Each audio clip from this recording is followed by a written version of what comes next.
my friends. Welcome to another episode of Deep True Crime, where we explore ongoing cases and many times past cases and dive deep and see what happened in that case. In today's episode, we're continuing the case against Barry Morphew. His wife disappeared on May 10th of 2020. He has since been charged with first-degree murder along with a bunch of other charges. So I've been sharing the affidavit with you from beginning to end and kind of throwing in some extra visual to help you get a better understanding as to where the charges come from. Now, I will say, since we have been sharing this, my thought on it, I struggle to see how they're going to actually convict Barry. I just don't know that they have enough to actually convict him. If he's guilty, I hope they find him guilty. If he's not guilty, I hope they find him not guilty. But here's the truth. Right now, there is enough things pointing towards him. I just don't know if it's enough to say he killed his wife. Personal feeling on it, I think he knows a lot more than he is sharing. And so we continue this. If that sounds like something you like to follow, make sure you hit on that subscribe button, click on that like, and hit that notification bell. That way YouTube lets you know when I either upload content or I go live. I'm Manny Rodriguez. Thank you for joining me today. We're going to continue this case against Barry Morphew. And in today's video, I want to share with you what they have as concrete in their minds as the concrete evidence that they were able to charge him. And so on some of these things, when they're asking him questions, they asked him, if you remember when I talked about this in our last video, airplane mode, and him using airplane mode quite a bit. And we're going to take a look at that. So remember, Barry said, oh, you're talking about not that day. You're talking, yeah, I did that to let her not, cause she tracks me everywhere I go. And he's talking about when they placed this document that you're looking at right now, the airplane mode. They put this in front of Barry. This is where it says his use of airplane mode on his phone in April and May 2020, saying agents thought he was keeping Suzanne from seeing where he was and it did not appear accidental. And then Barry asked that, and you couldn't really understand what he was saying, and Grusing said it was a record of his use in 2020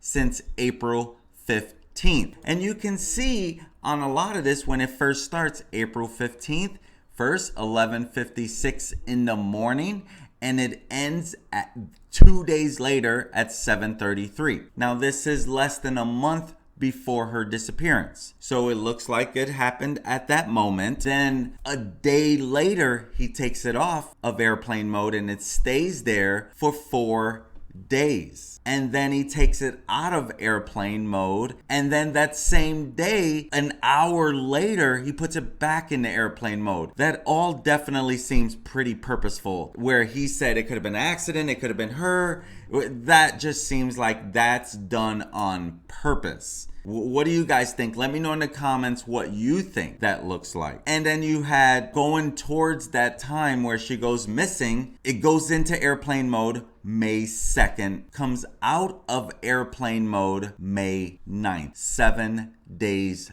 later. And then it only stays out of airplane mode till 6:46 a.m. So only 6 hours it stays in airplane mode. Why is it like 6 hours and 40 minutes it stays out and then it goes back into, there's no way that's a mistake. There's no way. And then it stays in airplane mode till later that day, May 9th, 2:47. Then it comes out. But then it goes back in less than 8 hours later. It goes back into airplane mode and it stays into airplane mode until 5:10, 4:32 a.m. And it only stays there for about an hour. So it's like in some of these, it's like it only stayed in airplane mode or out of airplane mode. In one case, it was only for a few seconds. It stood out. If you see April 24th, where it ends 10:07 a.m. Then it goes back in at 10:07, like 20 seconds later, a little over 20 seconds later. So that's a little odd there. But when it gets into the May 9th, it's like it doesn't stay in too long. May 10th, it gets off at 4:32 a.m., goes back on at 5:37 a.m., an hour and 5 minutes later. And it stays there for a full day until May 11th at 1:47 a.m. and then goes back. It's almost like you taking it off airplane mode. Let me see all the messages that came in. Let me take it back off. Let me see who all's looking for me. Let me take it back off. Again, speculation. I'm just speculating why this would happen like that. So that's very interesting on its own there, on the timing of it all the way through. So it's in and out of airplane mode from the time she goes missing, 5/9. She's missing. She's an official missing person on 5/10. So she's 5/9 through 5/12 for 3 days on and off. For 3 days, it's on and off. And so let's look at that again. 5/9. 12:06 comes out of airplane mode, goes into airplane mode 6 hours later, little over 6 hours later, then comes out later in that day, stays out of airplane mode for over 7 hours, goes into airplane mode, comes out of airplane mode at 4:32 in the morning, comes out, goes back in an hour later into airplane mode, goes the whole day. This is where he says he's traveling. So it stays in airplane mode from 5:37 in the morning of 5:10, stays in airplane mode for a full day, almost 20 hours. Almost 20 hours it's in airplane mode. And it only comes out of airplane mode for a few minutes. Strange activity there. Strange activity. Because someone's putting this airplane mode into effect. And so that's part of what they've attached to this affidavit as proof to, they're able to charge him for this stuff. So what do you think? Let me know in the comments in reference to this. Moving on to the next part of this affidavit. April 5th interview, 2021. This is part 1 of a 2-part interview. During this 2-part interview, FBI agents placed 26 exhibits in front of Barry, including photos Suzanne sent to Libler, that's the man she was having an affair with, along with cell phone data, search photos, timelines of his activities on May 9th and May 10th, and surveillance photos. At approximately 10:25 in the morning, Grusing and Harris contacted Barry at his residence in Poncha Springs. Now, Barry said mentally still kind of in that just confused mode about, and I've shared this with you guys about, I was in one way, and then when you guys told me about the affair, just did a 180 in my mind. I don't even know if it's a fair way for me to think sometimes. So that's stuff that he's actually, kind of stumbling on his words a little as well. And, I don't think that this means guilt by any means. He is sharing again how this affair has affected him, because he had allegedly no clue. Even though he might have suspected, he really says he was taken aback. He cannot believe that she was capable of doing this. Special Agent Grusing asked what Barry meant by a fair way to think. Barry stated, I don't think about her the way I did before you told me that. Obviously, I think any guy would say that. I love her, I forgive her, but the betrayal is just harder. And I never was unfaithful on my part, so I just don't understand it. I want to blame it on the cancer, the chemo, the drugs, the alcohol. And if I could blame it on that, I would feel better. I mean, I don't even think the girls would talk to her if they found out she did this. Detectives do later find out that at the end of this interview, Barry tells agents he has told the girls about Suzanne's affair. So they do know at the end of this interview, or they already knew by the time this interview even happened. Special Agent Grusing asked about the time when Barry texted Macy in Mexico about Suzanne not being the one receiving texts from somebody. And so, just so you know, this is the second time Barry admitted to grabbing Suzanne's phone, with the other being the time in Mexico. So he admits again, I grabbed her phone. And he continues, and I just let Macy know, I said, you need to come down and hear this. I said, your mom thinks I'm having an affair. There's no way that I've ever done anything. And like I told you guys before, that was the only time we ever had argument. Special Agent Harris said agents are concerned about Barry's end-of-life planning steps, to include selling off assets and his statements of not being around anymore and his weight loss. Special Agent Grusing added that Barry's behavior with Shoshana, to include pictures of them taken at the Antlers Hotel, appears concerning. Now, Barry's relationship with Shoshana Drake is documented following this section, so we'll talk about this later on for sure. Barry said, well, I'll tell you right now that she is a special person in my life, and I've told you before, she is a dear friend. There's nothing sexual going on with her and I. Barry continued, and I didn't meet her until October 25th, the first time I even saw her face to face and talked to her was October 25th. Barry said, by meeting Shoshana, God answered his prayer of, please give me something. He continued, my daughters know about Shauna. They know we are friends. They know I go over there. And I've been there late at night, but we're talking and we are just helping each other. And that's it. Special Agent Grusing asked the end of life planning again. And Barry said, no, I'll be honest with you guys. And I've shared this with you. I'm a tough guy. This has been painful to me, and just being done with it. I've definitely thought about it. I could never worry about that. I know that the selling of the assets is just for me to get out of here. I'm getting out of here. Now, he articulated numerous times he has considered suicide, has liquidated his assets, and plans to leave town.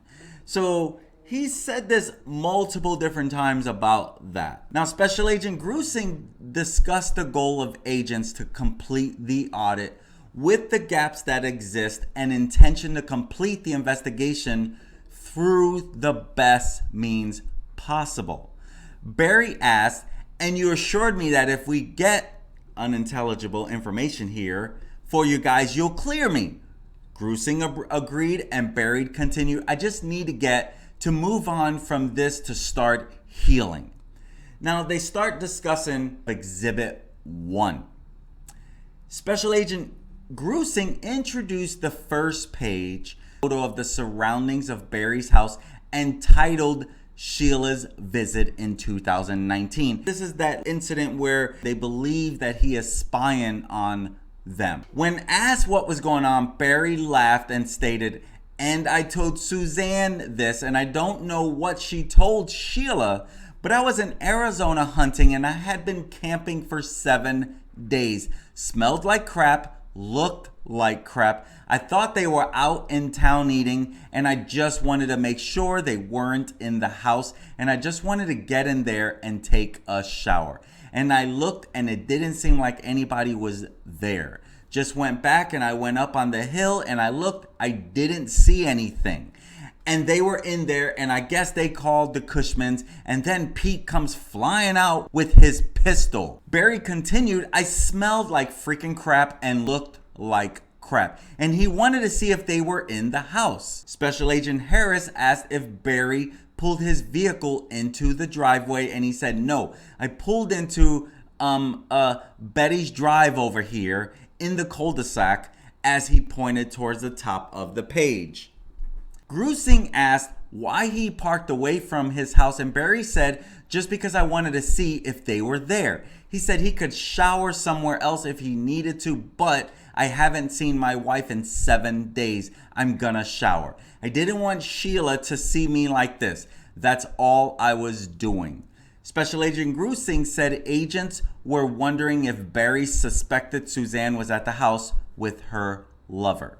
Barry replied, no, I knew Sheila was there. When Special Agent Grusing repeated, you knew Sheila was there, he said, absolutely. Yeah, absolutely. He said he knew that they were there. But the problem with that is when you look at this photo, or when you look at all the surroundings as to what he's telling them, why he was up there looking at them, it just did not make any sense. See, nothing about Barry's story of sneaking up in the woods because he wanted to take a shower made sense to Sheila Oliver or Suzanne.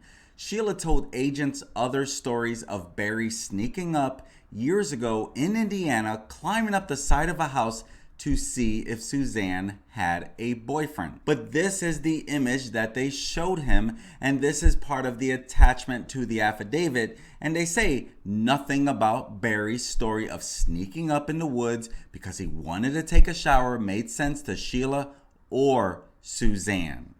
And so that part is why it's in evidence as part of it as well for what he said he did. Now they're going to discuss Exhibit 2. Special Agent Grusing told Barry that Agent Derek Graham previously reviewed with him some of the items on a list made by Suzanne, last backed up on May 8th.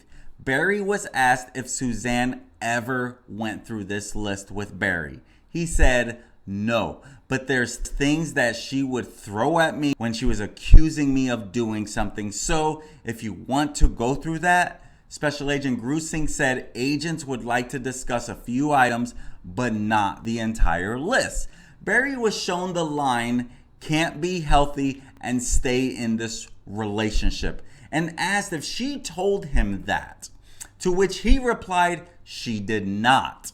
Special Agent Harris told Barry about the recording from the pen when Suzanne said Barry controlled what she could eat or wear, and Barry interjected, but I've never done that. I've never controlled her like that.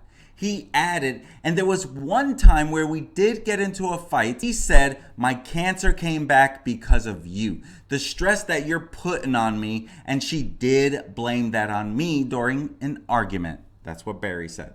Special Agent Grusing asked if that argument occurred here or in Indiana, and Barry replied, I believe it was here. Yeah.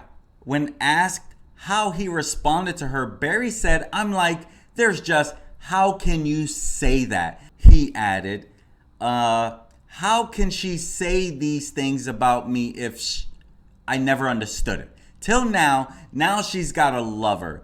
Well, yeah, she's gonna try everything she can to get friction between us. Special Agent Grusing cited the May 6th text from Suzanne, the marriage was over, and Barry's response that he loves her and was trying to control his hurt heart. Special Agent Grusing described Suzanne wounding him deeply and him trying to move forward. Barry said, yeah, the wound is her falsely accusing me. And I just never understood how to handle that. I can't prove anything to her, but you would think after 32 years, all the dedication and love that she would trust me that I'm not gonna lie to her about it. Barry stated, and if I did have a woman and I wanted to get it off my chest and get counseling and move forward, that I would probably do that with her because I loved her. If I made a mistake, it was a mistake. Barry added, but I didn't, and I just couldn't get it in her head. Special Agent Grusing interjected a point to the knew I was looking at phone in bonus line from Suzanne's grievance list and asked Barry about that. He stated she thought I had cameras in the deer eyes of my mounts. She thought there were cameras in there, and I threatened to rip them out and prove it. I didn't want to tear my deer mounts up, but Special Agent Grusing interjected to ask if Suzanne talked to Barry about him seeing her on her phone. Barry said, yeah, I've never seen anything on her phone that would just divulge what she was doing. Never. Special Agent Grusing asked about the May 6th text when Barry told Suzanne, I'm sorry that things went the way they did. He responded, the argument. He continued, and I said this all the time to myself, Barry, you do not need to get fired up and just show her love. Barry stated, so with Suzanne, that's what I was saying through this thing. I'm like, Barry, you gotta love her. Just show her love. Don't let her get you fired up and get into an argument. Special Agent Grusing reviewed the Wednesday morning text with Suzanne and Barry's responses, then asked if the argument happened before he went to work. Barry said, no, I think it was during work. I was actually on the Bobcat working here, texting her and now I didn't understand it that morning, but I do now.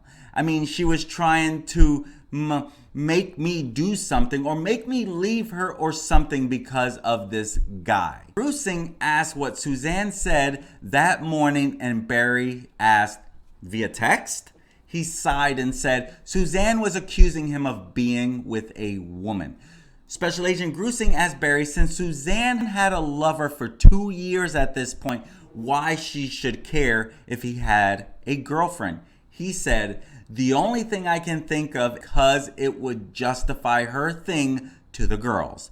Grusing mentioned divorce, and Barry said, yeah, it would justify her divorcing if that's what she wanted. I mean, it would justify her having her affair if she thought in her mind, which there was something where I truly believe that she really thought that. I mean, or it would justify her having her affair if she thought in her mind, which there was some times where I truly believed that she really thought that. And I thought that her mind just went crazy in that place. But now that I found all this stuff out, I'm thinking she did that purposely to try to manipulate the situation with her family. Special Agent Harris said Suzanne thought Barry was having an affair at one point. Barry was asked what her distant unlovingness from his text to Suzanne meant to him. Barry stated, just being cold towards me. I mean, I didn't understand it at the time, but now if she was in love with someone else and didn't want me, it makes perfect sense now that she was just being distant. Special Agent Harris asked if he felt that for a while. Barry responded, talking about Valentine's Day in Florida being amazing, and looking back, she talked to this guy and she'd get a different face on and then be cold, and then she would come to her senses. He continued, I just blamed it on her cancer. She's been fighting this in her mind since we left Indiana because that's when she was diagnosed. So I didn't want to ruffle any feathers during her treatment, but it was hard for me to just show her love and take care of her during this time and not get my feelings hurt when she was cold or when she did something, drugs or alcohol. Special Agent Grusing asked Barry if he bought a VPN on one of the girls' credit card, reference Suzanne's note bought VPN security using whoever's name and card.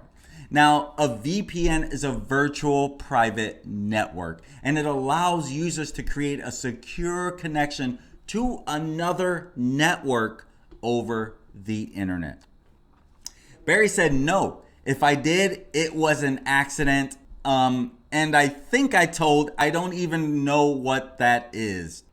But I think I told Mallory and Mom that I was trying. Somebody, I think, called me about fraud and said, you need this to protect yourself. And if that's what you're talking about. Grusing said the purchase was in February 2020, and Barry said, yeah, if that was it, I thought I was buying fraud protection, and I didn't know what I was buying, but obviously, if my memory recalls what I was buying right, I think Suzanne thought I was doing something, secretly, which I wasn't. Special Agent Grusing asked about Suzanne's bedroom profession about Marion having babies in reference to someone else. Barry laughed and said, no, we was having sex one time and I said it to her. It was just in the heat of the moment in a sexual frenzy. I'd say it directly to her. I said, I want to marry you and have babies. But she thought I was talking to my hand, this woman that's in my hand in a chip.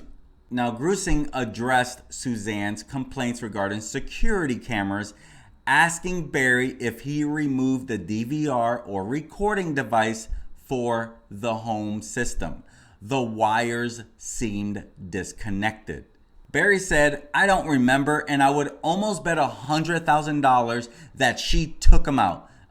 They never worked.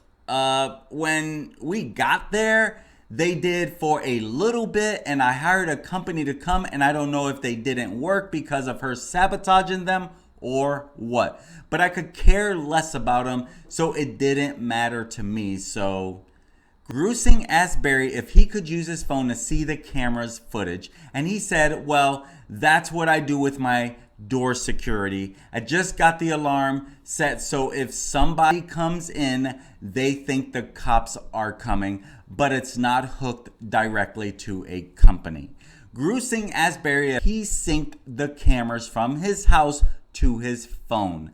Barry answered, I don't think I could ever get them, and I thought it was because of the bad reception, the cell phone service in the mountains. So after everything happened, I could do that, but I couldn't always get them on my phone because of the cell service, but sometimes I could. Grusing asked, sometimes you could? Grusing and Harris asked Barry what wireless service he used to signal from the cameras to his phone. Barry said, I didn't know if it happened through HughesNet, was our internet provider. I didn't know. I just know that when he, the new guy, put the new ones in, he showed me the app. Grusing asked if Barry could get the camera feed sporadically. Barry said, yeah, I could never open them when I just wanted to. It just seemed like sometimes they would open, sometimes. Now, Grusing interjects, asked Barry what app he used. Barry replied, Luna. I think Luna, yeah. Barry stated, under my best recollection, all of my cameras were in my safe because I never used cameras in hunting season. Every once in a while, I'd put one on the driveway just to see a car coming in and out, but Grusing said agents tried to find Barry chasing the chipmunks on the cameras recovered and could not. He said, well, I don't think any cameras were there. They were in the safe, he added. Everything was in the safe. They took everything from the safe. Grusing asked Barry how he knew the chipmunk was outside to chase it that day. And he said, oh, they're always out there. That's just what I do. I mean, I've shot 85 chipmunks at my house. And when I'm bored, I shoot chipmunks.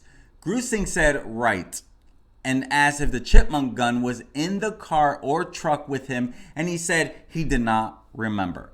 Grusing noted from the evidence it appeared Barry made it from the garage to the porch in 7 seconds and asked Barry if he remembered where the gun was. Barry stated, I don't recall. It could have been in the truck. It might have been, but I don't recall. Grusing asked if the scope was mounted on the gun at the time, and Barry said, yeah, nodding his head. Grusing asked Barry what he did with the chipmunk after he killed it, and he said he either threw it up on the hill where the crows come and get them or down by the river.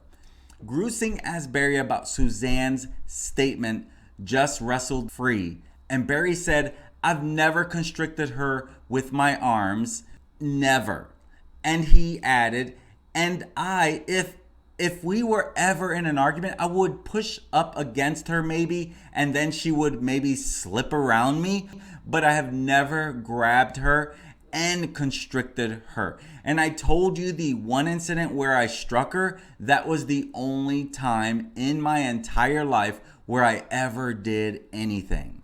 So if she's saying there wasn't physical besides that, it's absolutely 100% not true. Barry was asked about Mallory's sheets being a free-for-all. Statement by him being related to a tranq dart being used. Barry asked, in the house? Grusing said it was unknown if it was used in the house, then asked if it was related to the sheets on Mallory's bed.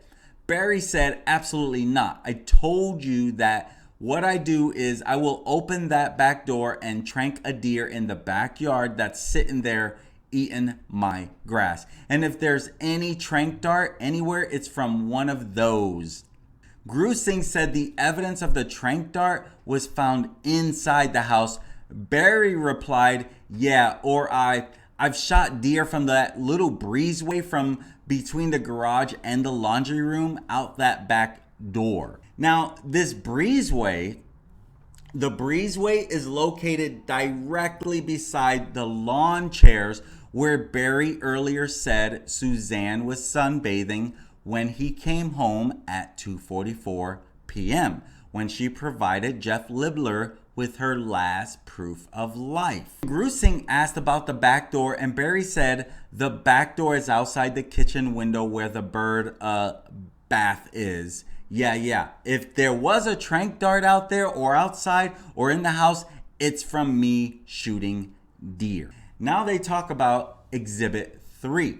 Special Agent Grusing showed Barry an exhibit labeled 12 consecutive calls May 9th and explained that investigators thought Suzanne may have disappeared Friday night until seeing the text between her and her lover. Barry was told Suzanne's thinking at this point in the marriage was summed up by the May 6th text and opposed to Barry's assertions. Now, Grusing said that from 2:47 on Saturday forward, she was not responding to her lover. Barry said, that's because we were together and we had talked about having a good evening together and putting phones down. Special Agent Harris explained how investigators looked at evidence and statements considering people's biases versus the lack of bias from evidentiary items like cell phones and telematics. When things don't add up, investigators consider the bias component and most likely side with the evidence. Special Agent Grusing told Barry that investigators want the truth from him even if it does not look good for him. He said, affirmative. Barry was told that he, like many in his position in similar investigations, is hesitant to talk about Saturday afternoon because he thinks agents would rush to judgment and say he did this. Special Agent Grusing said Suzanne's phone was either taken or shut off, not under her control on Saturday. Barry said, well, that didn't happen. I didn't take her phone that day. I didn't know she was communicating with somebody. But we did discuss having a good evening together and turning phones off. And maybe I put mine in airplane mode instead of turning mine. I don't remember what I did. Grusing said Barry took his phone out of airplane mode at 10:17 p.m.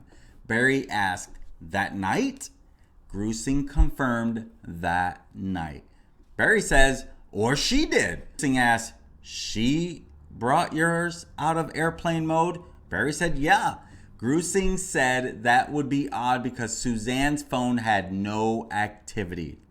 Barry replied, yeah, I'm not unintelligible here. I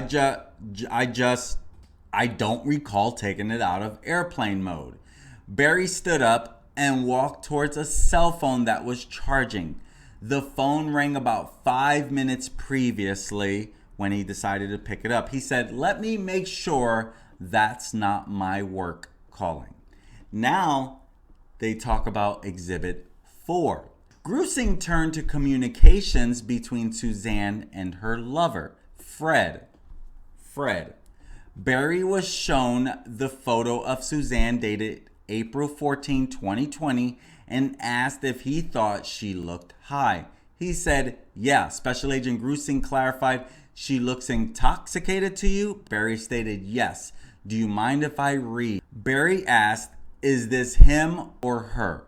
Agents explained the messages and photos were Suzanne's side of the texting to her lover. After reading a few pages, Barry said, yeah, she looks intoxicated on every picture I've seen so far. Grusing pointed to a photo of Suzanne wearing a red shirt on April 18th, 2020 and asked, that one? Barry said, yep. After continuing to read through the text, Barry said, she's saying she's wearing? He was referencing the 4/21/2020 photo of Suzanne wearing a yellow and white shirt with her text, thanks baby, I wear it for you. Barry stopped reading, sat down, and agents asked if he had thoughts. He said, that's pretty hurtful. Now they talk about Exhibit 5. Barry was shown a photo of papers from the Broomfield wall, and Special Agent Harris explained the photo was from a bathroom drawer. Barry said, yeah, that's probably my side of the bathroom. Grusing asked if he came back from the site and put those in the drawer. Barry said, I had different copies, he added. That was the original copy they gave me, like when we first was looking at the job. Now they talk about Exhibit 6. Grusing showed Barry a photo of a .22 round in his bedroom, asking Barry if he knew where it was from. He said, no, I don't. He guessed it came from his pocket when Suzanne was folding laundry. Grusing showed Barry a photo of damage to the door frame of their bedroom, explaining the prior owner said it was not there previously. Barry was asked if that was the result of an argument or him being locked out. He said, I have no idea what that's from. When asked if he knew it was there, Barry replied, no. So on November 3rd of 2020, CBI Agent Graham spoke with Kara and Steve Marshall, the previous owners of the residence at 19057 Puma Path, before selling the home to the Morphew family.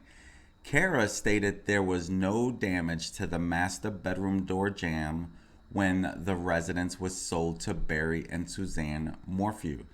Kara and Steve separately said they suspected Barry killed Suzanne after hearing the news of her disappearance based upon multiple observations they made of Barry during and after the sale of the house. Grusing showed Barry a page showing friend requests on Suzanne's Facebook on Friday, May 8th, and asked him if he was responsible. Barry said no, he added, I never did anything on her Facebook. Grusing said by this date in May, Suzanne had the text fight with him, and they were accusing each other of having lovers. Barry was asked if he was sending the request to see if she had boyfriend.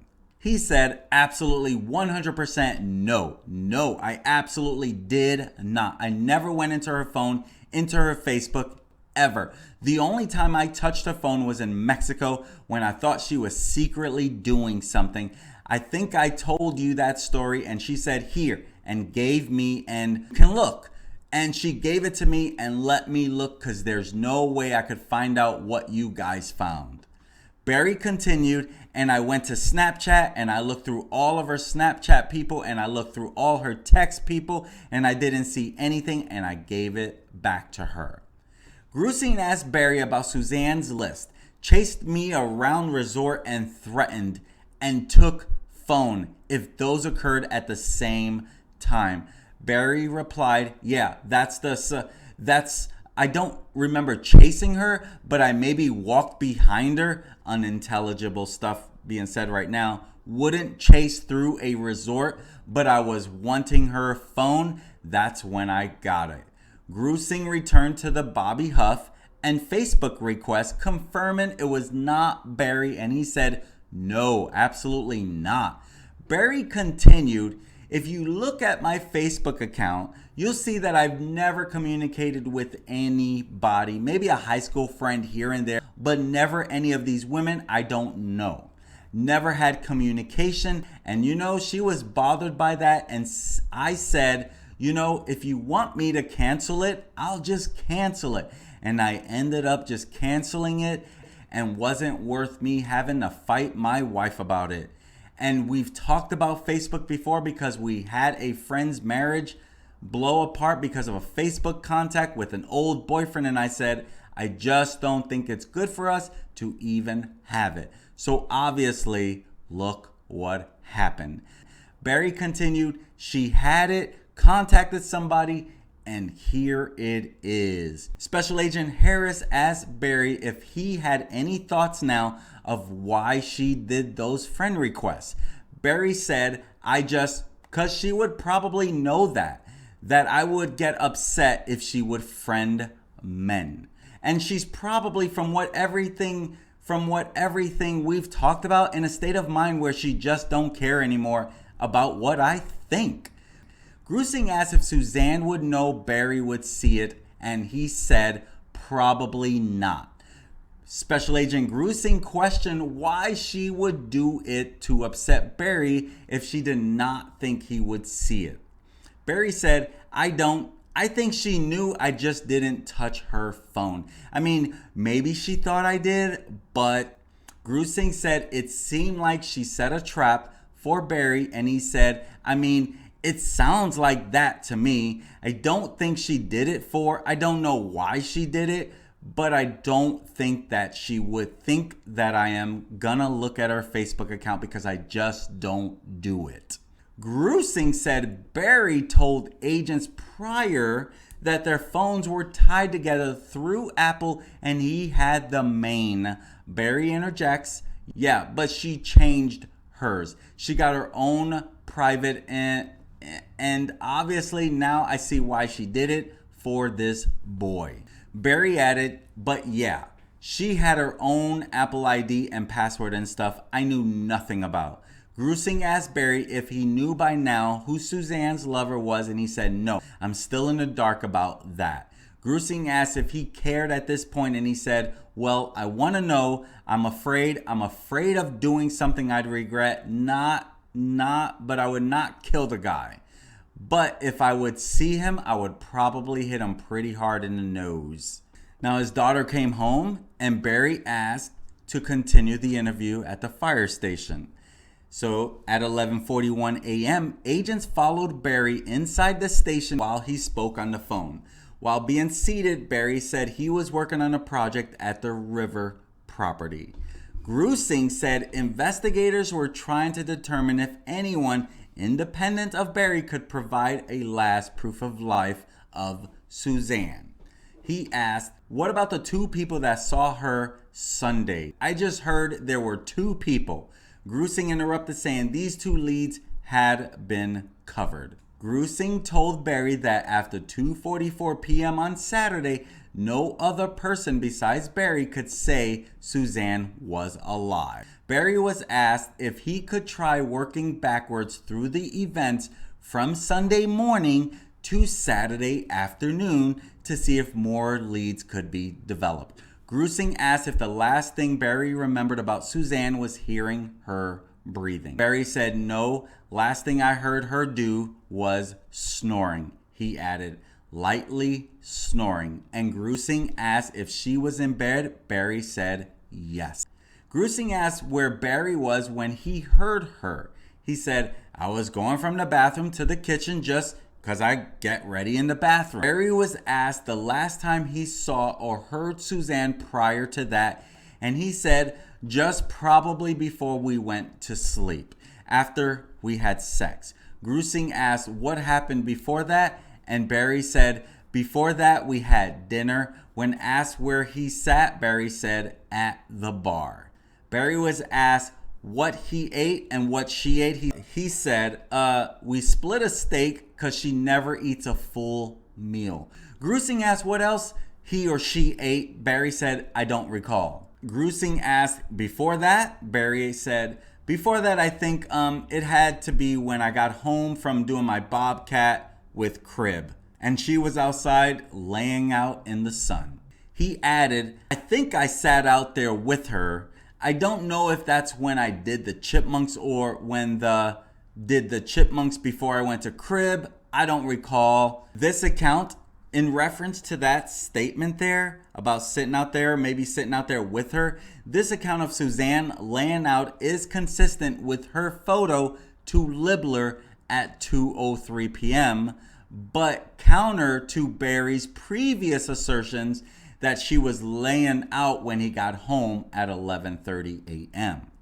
Gruesing said because of Barry's phone activities, the chipmunks would have occurred after the Crib trip.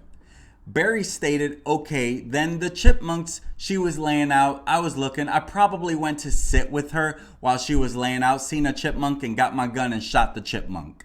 Gruesing asked Barry to work forward from the chipmunk, and Barry said, I truly don't recall that. Special Agent Gruesing told Barry that on that Saturday at 11 a.m., he told Morgan Gentile he was planning to take a hike or bike ride with Suzanne, but now he was unsure if his Foose's hike was that day. Barry stated, I've not recalled what day that was. It could have been Saturday, but I just don't recall it, he added.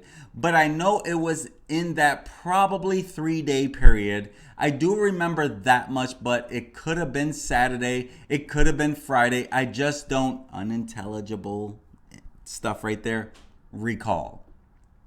Now, we're going to stop there. We're going to continue with the rest of the exhibits in the next video. So make sure you smash that subscribe button so that you don't miss when we upload and continue the case against Barry Morphew. I'm trying to make this into little bite sizes so that you can easily follow. I'm Manny Rodriguez. This has been another episode of Deep True Crime. Thank you for joining us today. Have an amazing day. Peace.